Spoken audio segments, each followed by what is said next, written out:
Hello everybody and welcome back. We're going to be continuing our lesson about how to use scale in order to get information off of a topographic map or any kind of map that happens to have a representative fraction.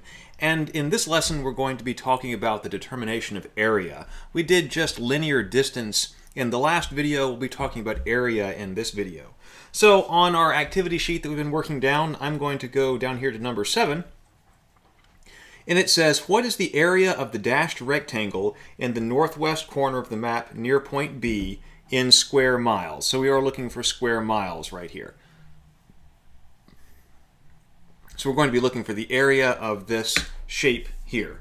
So I got some scratch paper, and we'll go ahead and get started on that. The procedure for the determination of area is similar to some of the steps that we have done in order to determine just linear distance here. So I'm going to keep those handy, but there are some differences. There's additional steps, of course, because we're going to have to do an area calculation.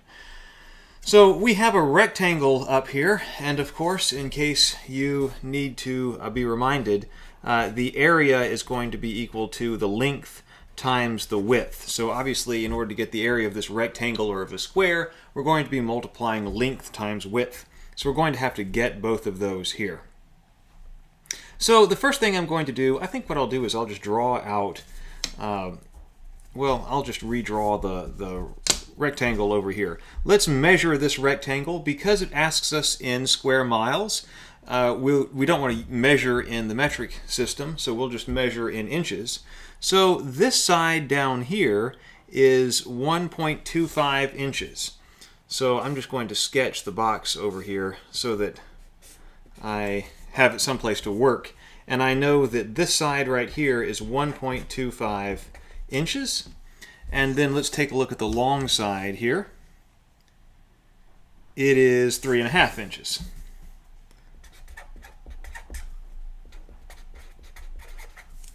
Okay, so this is the map distance of each one of those sides. Now, what is going to be our next procedure? What do we need to do next? Well, there are a couple of different options. I'm going to work this in two different ways, and then we're going to compare and contrast what the answer is, or the answers we get, and see what is the correct answer and the correct way to do this. So a lot of people at this point, lots of students, when they're trying to figure this out, will be tempted to do this.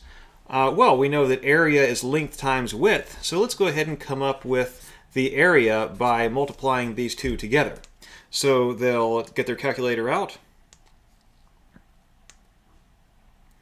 and in this case multiply 1.25 times 3.5, and we get 4.375 inches square. We multiply inches by inches, we get inches square. And so that gives us how many inches square this shape is right here.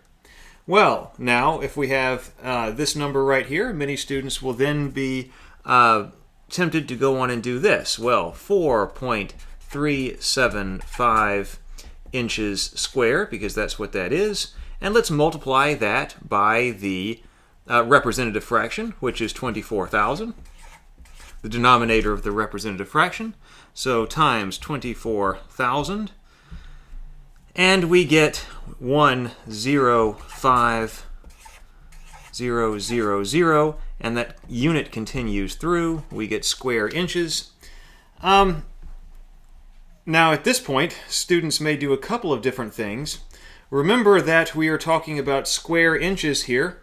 So some people will unfortunately be tempted to do something like immediately divide by 63360 and get an answer that looks like this.